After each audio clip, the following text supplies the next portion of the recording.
आत्मा। गांव बापस्ती की पहाड़ी पर एक मंदिर था जो कई वजहों से प्रसिद्ध था। बापस्ती के परिवारों में आपसी सौहार्द बना हुआ था। इसकी वजह उस मंदिर को ही बताया जाता है। अरे ओ विमला, ये इस मंदिर की कहानी क्या है रे? अरे ये मंदिर इस गांव के लिए बहुत ही शुभ है। अरे शुभ तो है, तो फिर भी लोग इस मंदिर से दूर क्यों रहते हैं?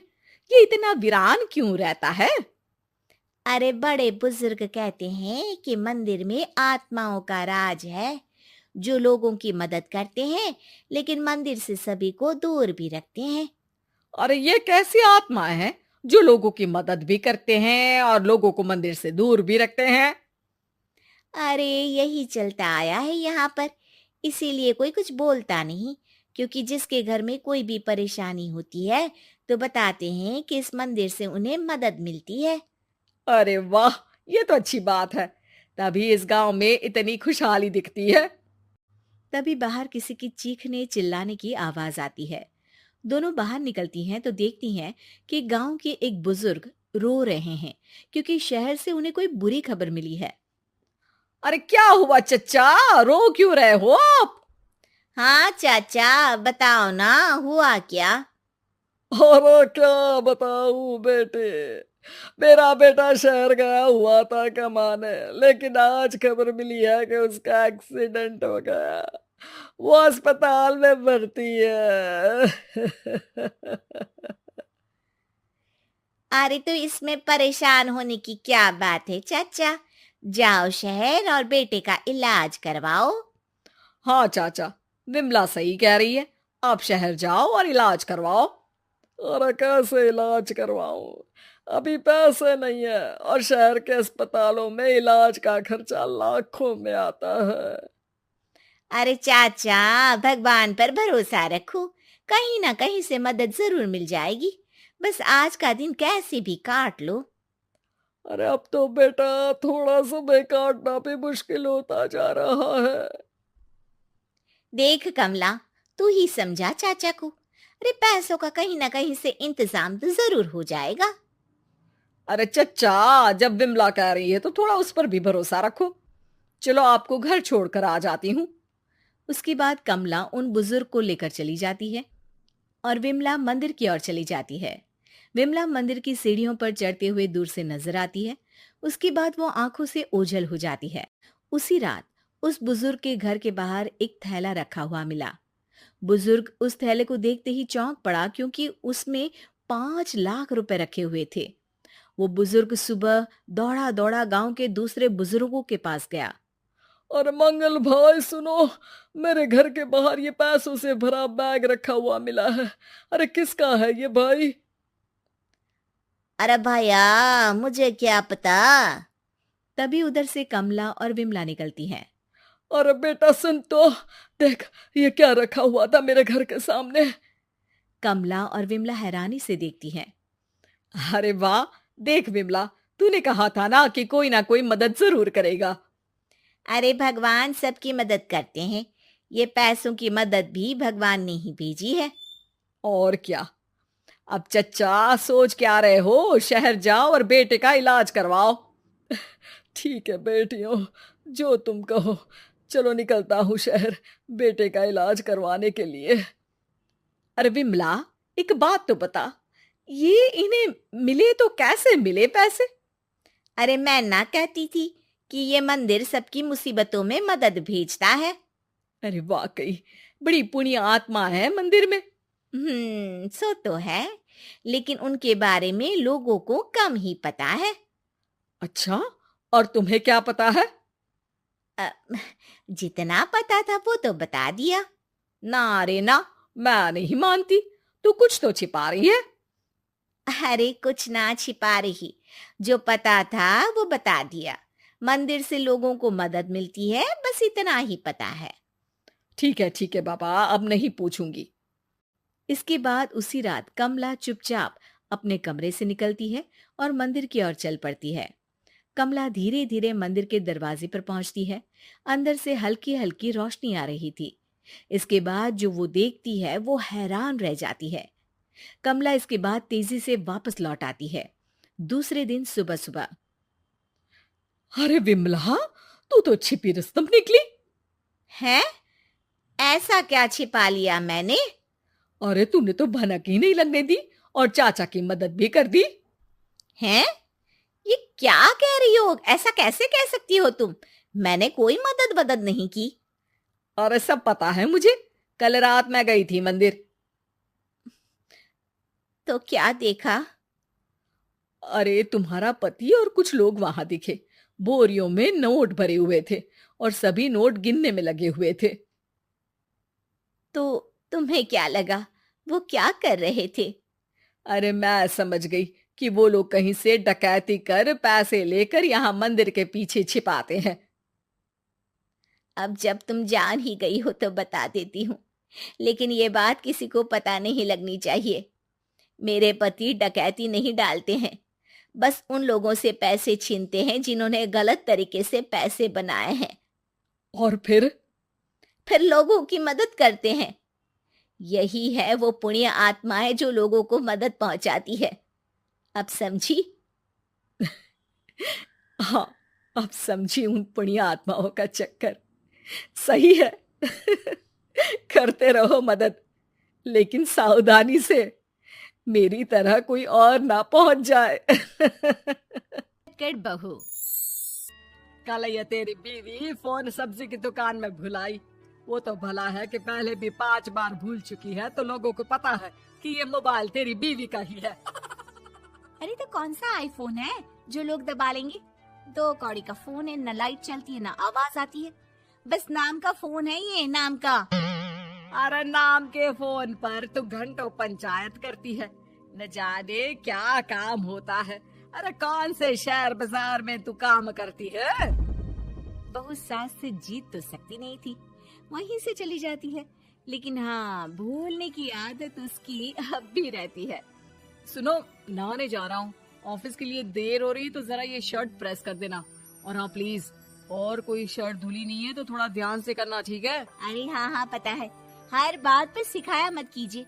इस घर में शादी करके तो ऐसा लग रहा है कि सामान्य ज्ञान की क्लास ही चलती रहती है हर वक्त। परेशान करके रख दिया है। पति नहाने जाता है और बीवी लग जाती है पति की शर्ट प्रेस करने कि तभी बाहर से आवाज आती है, कोई गरीब साधु को रोटी दे दे। अरे बाबा भूखा खड़ा है तेरा द्वार देवी, बाबा को भिक्षा देकर पुण्य कमा ले देवी।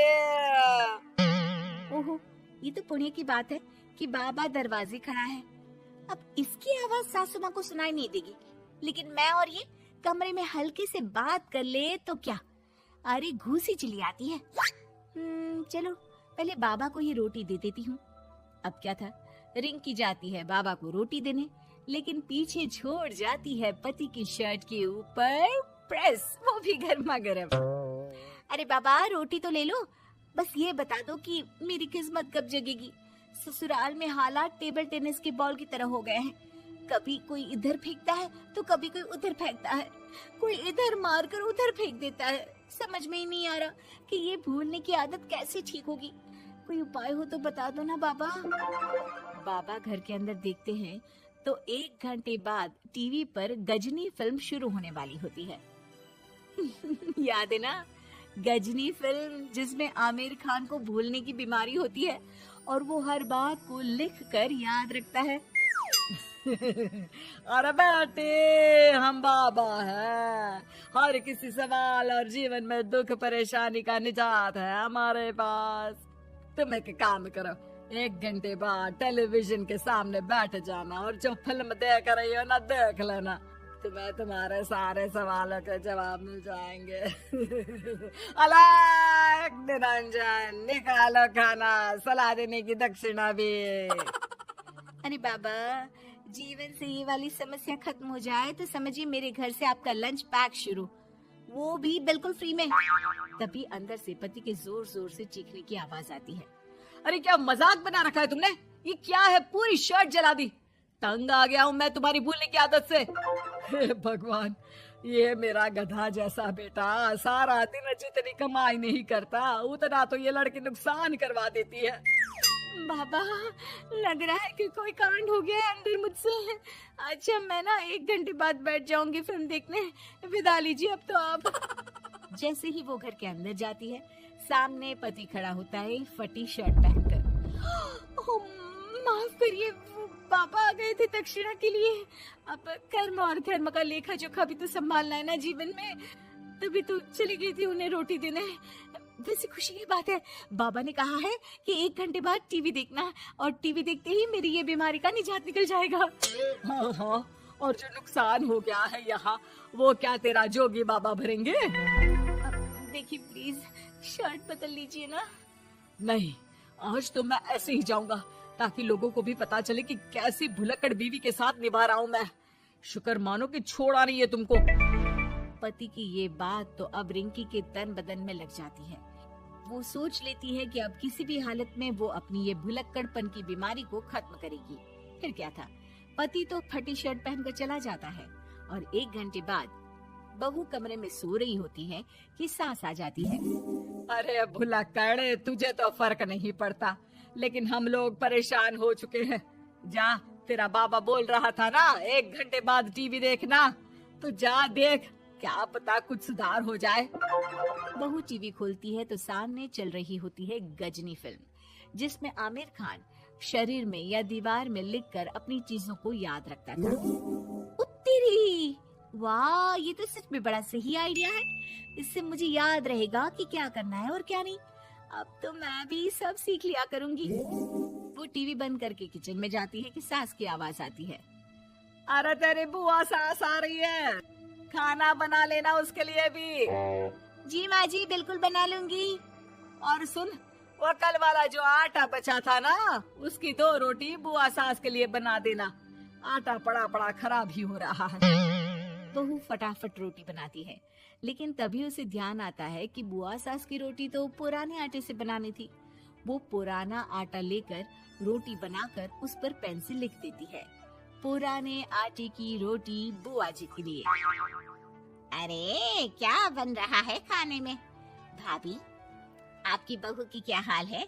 भूलने की बीमारी कम हुई या ऐसे ही तबाही मचा रखी है? अरे क्या बताए, अब आज किसी बाबा से उपाय पता किया है, देखो जरा। भाभी, ये आप ही हो जो संभाल रही हो ऐसी बहू। हम लोगों से तो पता नहीं हो पाता या नहीं। तभी वहाँ बहू आ जाती है। हाँ, तभी तो मैं इनकी बहू हूँ, आपकी नहीं। वैसे मैंने तोड़ निकाल लिया है। अब क्या था, बुआ सास जैसे ही खाना खाने बैठती है कि सास बोल पड़ती है। बहू, याद तो होगा नहीं जो बोला था? याद करो, बुआ के लिए कौन सी रोटी बनानी है, कहा था ना मैंने। जी, सब याद है, सब कुछ, ये लीजिए।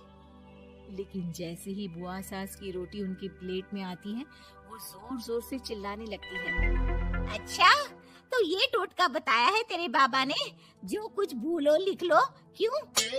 बहू को लगता है कि बुआ सास तारीफ कर रही है।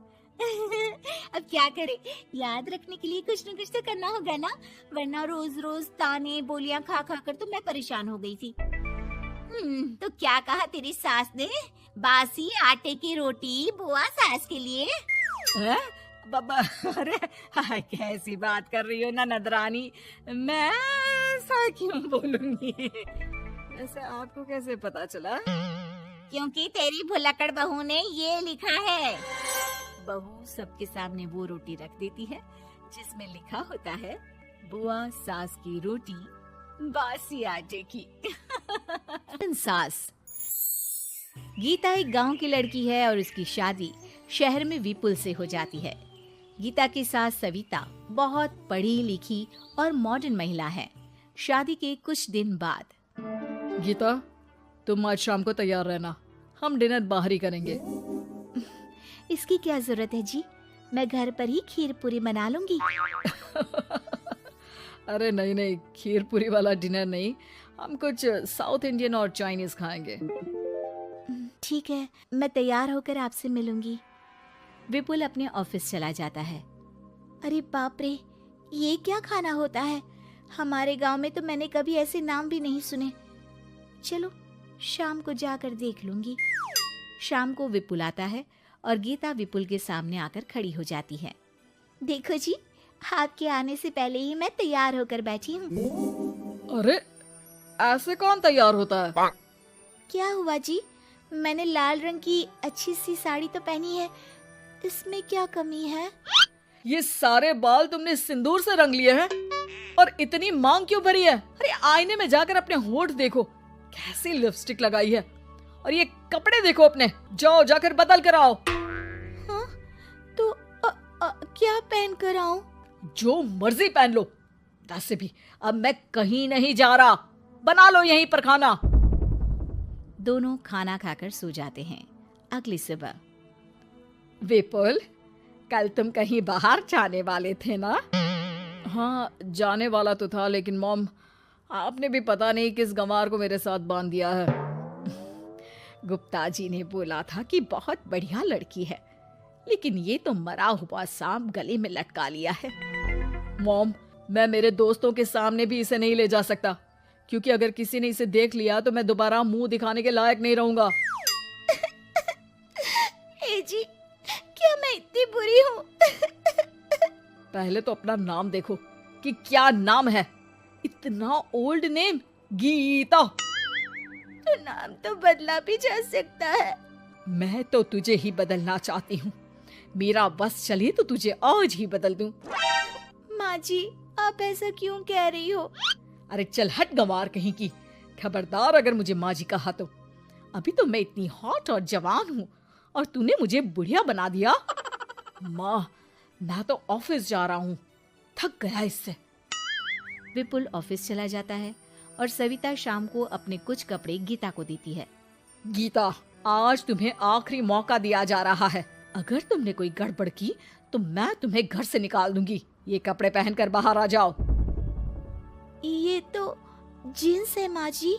हाँ तो क्या हुआ, पहन ले। गीता जीन्स पहन लेती है, लेकिन वो उन कपड़ों में बहुत ज्यादा असहज महसूस करती है। आज मेरे साथ बाहर चल, तुझे शहर के तौर तरीके सिखाऊंगी, लेकिन ध्यान रहे कि जैसा बताऊं ऐसा ही करना है। सविता गीता को लेकर मैकडी पहुंच जाती है और वहां 2 बर्गर मंगाती है। माँ जी, ये क्या है? माँ जी नहीं मॉम, बर्गर है ये, चुपचाप खा लो। मेरी बेइज्जती मत कराओ। और जींस को बार बार पकड़ क्यों रही हो और इस टॉप को नीचे क्यों खींच रही हो? मत करो ऐसा, नहीं तो सब समझेंगे कि तुमने ऐसे कपड़े पहली बार पहने हैं। गीता बर्गर को हाथ से तोड़कर खाने लगती है। सविता गुस्से में वहां से आकर कार में बैठ जाती है। गीता भी पीछे पीछे आती है। मॉम, क्या हुआ? मैंने तो अब कुछ भी नहीं किया है। चुपचाप गाड़ी में आकर बैठ जाओ। सविता गीता को लेकर घर आ जाती है। अगले दिन गीता, मेरे कुछ फ्रेंड्स आने वाले हैं, तुम किचन में जाकर तैयारियां करो। और भगवान के लिए आज ऐसा कुछ मत करना कि मेरी नाक कटा दो। मैंने भी ये शॉर्ट्स पहने हैं, तुम भी अच्छे कपड़े पहन लेना। सविता के फ्रेंड्स आ जाते हैं और गीता तैयार होकर नाश्ता हाथ में लेकर बाहर आती है।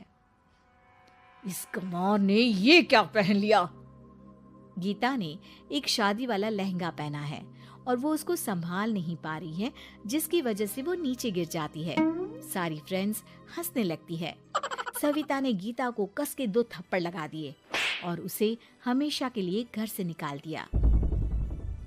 मैंने आज गीता को उठाकर घर के बाहर फेंक दिया है। अब किसी मॉडर्न, समझदार और पढ़ी लिखी लड़के से शादी कर लो बेटा। यस मॉम, आपने आज सच में बहुत ही अच्छी खबर सुनाई है। मैंने तो न्यूज़पेपर में ऐड भी दे दिया है, पढ़ी लिखी मॉडर्न लड़की शादी के लिए तुरंत संपर्क करे। और माँ, वो खूबसूरत भी तो होनी चाहिए। डियर सन, मैंने उसमें सब कुछ लिख दिया है। सविता और विपुल बहुत खुश होते हैं। न्यूज़पेपर के इश्तिहार के बाद बहुत सारी लड़कियों ने विपुल को कांटेक्ट किया। विपुल, तुझे पूरा 1 महीना हो गया है, इतनी सारी लड़कियां आ रही है, तो किसी को फाइनल पसंद क्यों नहीं कर लेता? मॉम, मैं कुछ बेहतर की तलाश में हूँ। वैसे आप फिक्र ना करो, आज भी एक लड़की मुझसे मिलने आने वाली है। अगर पसंद आ गई तो मैं उसे घर ले आऊंगा। विपुल लड़की से मिलने चला जाता है।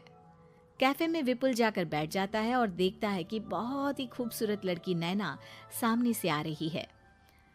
हेलो। हाय, माई सेल्फ नैना। दोनों खूब सारी बातें करते हैं और विपुल को नैना पसंद आ जाती है। वो उसे घर लेकर आ जाता है। मॉम, जल्दी बाहर आओ। देखो तो, मैं तुम्हारे लिए एक मॉडर्न बहू ले आया हूँ, जो बहू कम आपकी फ्रेंड ज्यादा रहेगी। अरे वाह, तो फाइनली तुझे लड़की पसंद आ ही गई। हाँ मॉम, पसंद क्यों नहीं आती? पढ़ी लिखी है, मॉडर्न है, बाहर घूमने में परफेक्ट है और ड्रेसअप का सलीका भी पता है उसे। तो फिर शादी की तैयारियां शुरू की जाए। ओहो मॉम, मुझे वो सब नहीं करना है। बैंड बाजे एंड ऑल। कोर्ट में चलकर कोर्ट मैरिज कर लेते हैं ना। ठीक है डियर, मुझे कोई प्रॉब्लम नहीं है। सविता कोर्ट में ले जाकर विपुल और नैना की शादी करा देती है। शादी के कुछ दिन बाद मैं तो बहुत खुश हूँ। मेरे सारे फ्रेंड बहुत तारीफ करते हैं कि वाइफ बहुत ज्यादा मॉडर्न है। ऐसा लगता है जैसे फॉरेन से आई हो। सिर्फ ये मॉडर्न है, लेकिन इससे कुछ भी काम नहीं आता बेटा। घर का सारा काम मैं करती हूँ, खाना भी मैं बनाती हूँ। ये तो बस मेकअप में ही लगी रहती है। मॉम, आप मेरी नैना के लिए कुछ भी मत बोलिए। अगर उसे खाना बनाना नहीं आता तो क्या हुआ, फोन चलाना तो आता है। वो स्विगी जोमेटो से खाना ऑर्डर करके भी तो मंगा सकती है। अभी तो बहू को आए 4 दिन भी नहीं हुए हैं और तू है कि उस माता जी के गुणगान गा रहा है, जैसे कि मैं तो कुछ हूं ही नहीं। तभी नैना वहां आ जाती है। मुझे आज अपने घर जाना है। तो मैं तुम्हारे साथ चलूं क्या? नहीं, मैं खुद कार लेकर चली जाऊंगी। नैना बेटा, मैं सोच रही थी कि हम भी तुम्हारे पेरेंट्स से मिल लेते हैं, क्योंकि आज तक हम मिले ही नहीं हैं। मॉम, मेरे पेरेंट्स से तो आप पहले ही मिल चुके हो। हम कब मिले? मैं गीता हूँ। क्या? क्या? तुम गीता कैसे हो सकती हो? जब माँ ने मुझे इस घर से बाहर निकाल दिया था, तो मैंने अपनी सारी सेविंग्स को खुद की लर्निंग और मेकओवर पर खर्च कर दी और वापस इस घर में आ गई। आज मेरी आंखें शर्म से झुक रही है। मुझे माफ कर दो। मुझे तुम्हारे साथ वो व्यवहार नहीं करना चाहिए था। मुझे भी माफ कर दो बेटा। सविता और विपुल अपनी गलती को सुधार लेते हैं और अब गीता को बहुत अच्छे से रखते हैं।